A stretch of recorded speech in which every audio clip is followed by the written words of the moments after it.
Giây tiếp theo, anh trở thành linh hồn ở tầng dưới nơi bị phá hủy. Đây là một bộ phim hồi hộp quy mô lớn, đã bị xóa tới 33 địa điểm. Phải mất 3 năm sửa đổi nhiều lần trước khi nó có thể được phát hành. Sự ích kỷ xấu xa của bản chất con người, sự tham lam được thể hiện một cách sinh động. Câu chuyện bắt đầu từ bữa tiệc khiêu vũ ở trường đại học. Lin W, Wang Kyung Si và Linh Hui đang nhảy múa và hôn nhau. Tang Y Gi nhìn hai người họ với ánh mắt ghen tị. Nhưng sau khi tốt nghiệp đại học, Yang Si đã từ bỏ sự hiểu biết, một mình sang Đài Loan phát triển. Đường nhất tiếp quản đứa con trai đang mang thai đứa con của Tưởng Tử Thần. Vào ngày cưới, Linh Hui vô tình bị ngã khi đi ra ngoài. Điều này cũng chỉ ra, một người phụ nữ phải tự hủy hoại mình ngay cả khi đã kết hôn. Khi đó cuộc sống của cô sau khi kết hôn sẽ rất gập ghềnh.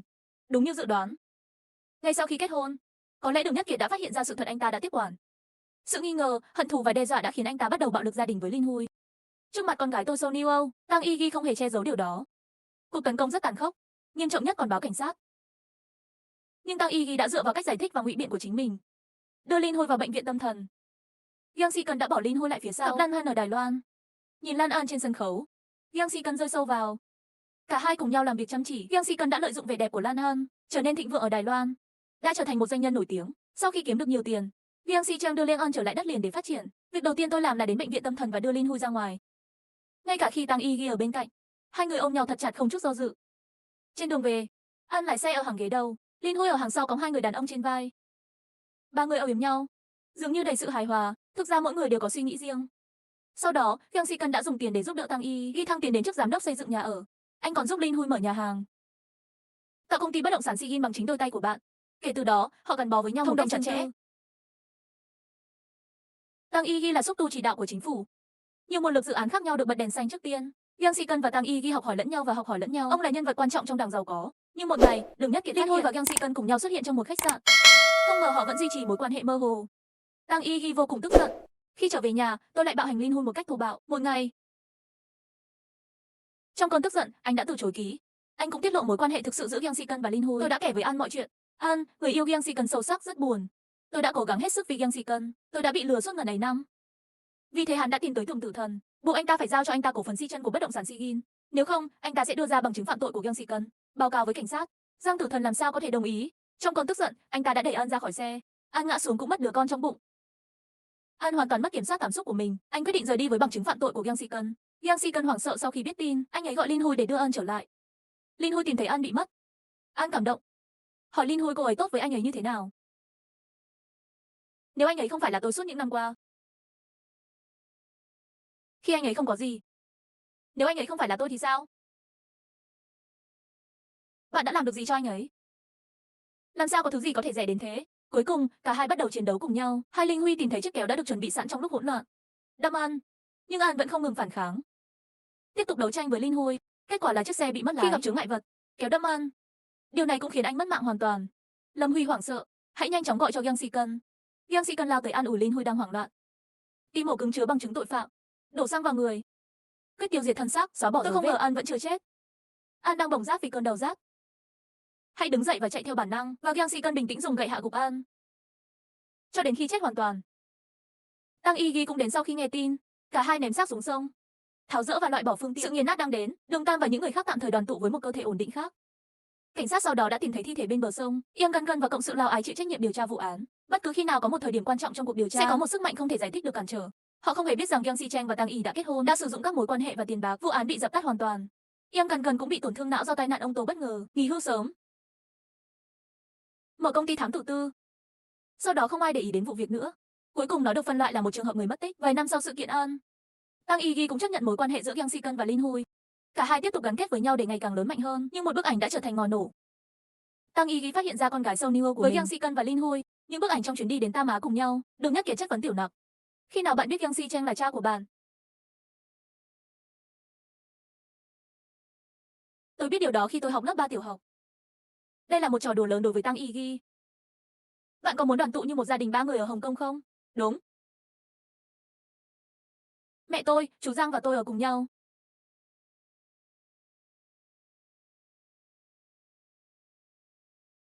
Tôi không bao giờ muốn gặp lại bạn. Bạn nói gì? Bạn nói gì? Tôi không cho phép bạn mắng tôi như thế. Khi nào anh ấy là một người xấu, tôi sẽ không làm tổn thương bạn nếu tôi đánh bạn. Bạn làm tôi thất vọng quá. Tôi thực sự không biết Lý Ấn chết như thế nào. Bạn có biết? Đó là bởi vì mẹ ngươi và Giang Tử Thành đã cùng nhau giết chết hắn. Anh ném xác vào dưới tường. Tôi đã nhìn thấy nó bằng chính mắt mình. Bạn có nghĩ rằng tất cả chúng đều là những điều tốt đẹp? Cô ấy là một con khốn nạn. Tôi đã nói rồi, bạn không được phép đi đâu cả. Nếu bạn dám chiến đấu, tôi gọi cảnh sát và tôi muốn cảnh sát bắt họ. Bạn có nghe thấy tôi không? Bạn có nghe thấy tôi không? Sonio suy sụp vì ảo tưởng về gia đình mới của mình, nhìn thấy Tiểu Nặc hoảng sợ khóc. Minh Huy không nói gì, hãy ôm Tiểu Nặc thật chặt. Tăng Y Ghi tức giận đến mức đi thẳng đến Kiêng Si Cân, nhưng lại bị Giang Tử Thần đánh. Nếu bạn hỏi tôi, tất cả chỉ là vô nghĩa. Tại thời điểm này, trợ lý Vương đi tới nói với Đường Nhất Kiệt, sự cố khẩn cấp ở làng phá rỡ. Có trường hợp khẩn cấp ở đó, để bạn đến hiện trường xử lý. Tăng Y Ghi đã đến hiện trường. Cuộc xung đột giữa người thông minh và nhà phát triển vô cùng khốc liệt. Nhà phát triển là đêm cấm của Kiêng Si Cân. Tăng Y Ghi xúc động, biết lý do, giải quyết xung đột này. Sau đó Tăng Y Ghi bước vào nhà của dân làng, hỏi họ những gì họ muốn và xoa dịu cảm xúc của họ. Sau đó Đường Nhất Kiệt đi lên lầu giả vờ kiểm tra. Tôi cũng nhờ trợ lý Vương chụp ảnh và ghi lại. Sau khi Tăng Y Ghi một mình leo lên đỉnh tòa nhà để chụp ảnh, trợ lý Vương đã lên sân thượng, nhưng phát hiện ra chị Sugarcoat đã biến mất. Vì thế tôi bước tới để kiểm tra, thi thể chị Sugarcoat được tìm thấy, cô ấy đã ngã xuống và chết. Cảnh sát nhanh chóng có mặt tại hiện trường và mở cuộc điều tra. Người chịu trách nhiệm cho vụ án là Yang Gan-dong, con trai của Yang Gan-gun. Yang Gan-gun từng chịu trách nhiệm điều tra vụ án Lan Ôn, nhưng đột nhiên anh gặp tai nạn ông Tô và rơi vào trạng thái thực vật. Dương Gia Đông đã liên hệ lần lượt với Lin Hui, Yang Si-cân và Seo Nuo. Trong quá trình điều tra, Dương Gia Đông phát hiện trong không gian QQ của Seo Nuo ghi lại nhiều cảm xúc tiêu cực. Seo Nuo đang ở trong không gian, hình ảnh thân mật với Lin Ân và Yang Si-cân. Hãy để Yang Ga-dong cảm thấy mọi chuyện không đơn giản như vậy. Ngay sau đó, Yang Ga-dong biết được từ biên bản điều tra của cha mình từ năm đó, phát hiện không bình thường. Tuy nhiên, càng kiểm tra tôi càng cảm thấy có gì đó không ổn. Liang Ga-dong đã tìm thấy Lin Hui một lần nữa, được biết từ anh ấy rằng Tăng Y Ghi đã chết. Tôi dường như đã nhìn thấy Liang Ân mất tích.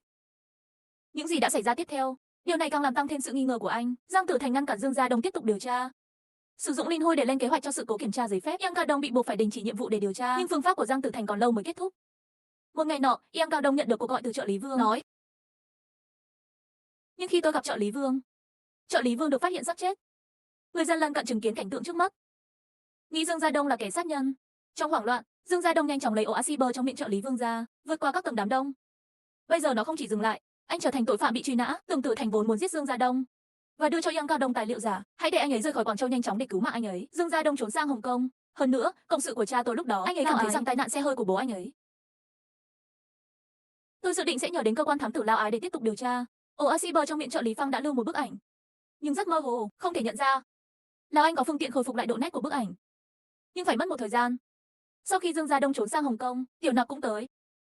Bởi vì Yang Ga-dong đã điều tra vụ án của Tăng Y Ghi, khi hỏi Sonio để hỏi thăm, hãy nhìn Tiểu Nặc, tôi bị thu hút bởi chàng trai dưới ánh nắng trước mặt. Qua QQ chat tôi được biết Dương Gia Đông cũng đã đến Hồng Kông. Vì vậy tôi đã yêu cầu Yang Ga-dong gặp anh ấy. Hai bạn trẻ bắt đầu tập thể dục calo khi gặp nhau. Một phút sau, Yang Ga-dong ở núi Yước phát hiện cảnh sát tụ tập bên ngoài cửa sổ nhà anh ta lợi dụng Tiểu Nặc đi vệ sinh rồi nhanh chóng bỏ chạy. Họ không hề biết điều đó trước khi gặp nhau. Sonio đã báo cảnh sát rồi. May mắn thay, Yang Ga-dong đủ nhanh. Khi về tới nơi ở, anh nhận được cuộc gọi từ Lão Anh. Lão Anh đã tìm thấy Lan Ân, người đã biến mất năm đó. Lời chứng thực và tập tin so sánh DNA. Bị kết tội giết người. Lan Ân và Yang Ga-dong sau đó lao đến đồn thám tử. Nhưng không ngờ lại phát hiện trợ lý của Lão Anh đã bị sát hại dã man. Lão Anh cũng không thấy đâu nữa.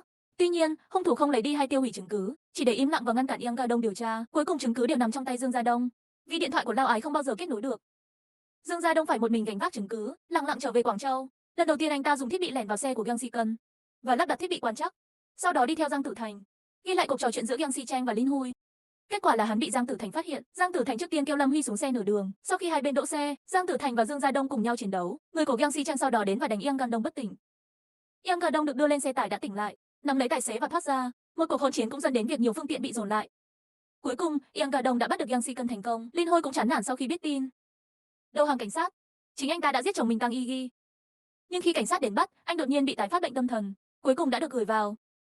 Bạn có thể thoát khỏi sự trừng phạt của pháp luật nhờ bệnh tâm thần, nhưng nó không mất nhiều thời gian. Lâm Huy lựa chọn tự sát. Kể từ đó, vụ án giết người của Lan An và Tăng Y Ghi đã được giải quyết thành công. Nhưng liệu mọi chuyện có thực sự kết thúc như thế này không? Nhưng ông đã từ trước ông Lão Anh ở Quảng Châu, mở công ty thám tử tư. Và những bức ảnh Dương Gia Đông nhờ Lão Anh khôi phục. Vì vụ việc đã được giải quyết, thế là cả hai không còn để ý đến nội dung bức ảnh nữa. Nhưng một ngày, một khách hàng đã quay video. Tôi muốn điều tra việc chồng ngoại tình. Vào ban đêm khi Yang Ga-dong đang xem video, tôi tưởng đó chỉ là một công việc thám tử đơn giản thôi. Cho đến khi anh ấy xuất hiện trong video giám sát, tôi nhìn thấy Lâm Huy và Giang Tử Thành. Ngày quay video là ngày 14 tháng 4 năm 2012. 8 giờ tối đến 8 giờ 29 tối. Tăng Y Ghi sinh lúc 8 giờ 29 phút. Lin Hui ra đầu thú và nói rằng cô đã giết Tăng Y Ghi. Vậy tại sao anh ta lại xuất hiện ở quán cà phê? Hóa ra sự thật là sau khi Đường Nhất Kiệt và Giang Tử Thành cãi nhau, Tăng Y Ghi đã đến địa điểm phá rỡ, nhưng Giang Tử Thành lại đến quán cà phê nói chuyện với Lâm Huy. Nghĩ rằng Tăng Y Ghi có ý định tống tiền, chỉ bằng cách giết Tăng Y Ghi, chúng ta mới có thể tránh được những rắc rối trong tương lai. Lâm Huy cũng gật đầu đồng ý. Hợp tác ngầm. Lúc này, Dương Gia Đông chợt nhớ bức ảnh khôi phục được Lão Anh nhắc đến. Anh mở nó ra và xem, tôi rất ngạc nhiên khi biết cô gái trong ảnh chính là Tiểu Nặc. Đêm đó Tiểu Nặc cũng đến địa điểm phá rỡ. Đã thay đổi bộ tóc giả, luôn theo dõi Tăng Y để tìm kiếm cơ hội hành động. Cho đến khi Tăng Y lên đến đỉnh tòa nhà, Sono tìm đúng thời điểm để đẩy Tăng Y xuống. Và khi anh ta rời khỏi hiện trường vụ án, nhưng anh vô tình bị trợ lý Vương chụp ảnh. Kẻ sát nhân thực sự của Tăng Y là Sono. Động cơ của anh ta cũng rõ ràng. Tôi đã chứng kiến Lin Hôi phải chịu bạo lực gia đình từ khi cô ấy hận thù với Tăng Y. Loại hận thù này không bao giờ tiêu tan. Đây là lý do Lin Hôi thừa nhận mình là kẻ sát nhân. Thực ra, đó là để giúp con cái tôi nhận lỗi. Cuối cùng Sono bị bắt ở Hong Kong, Giang Tử Thành bị kết nhiều tội, bắt buộc phá sản vào đêm Bohinin.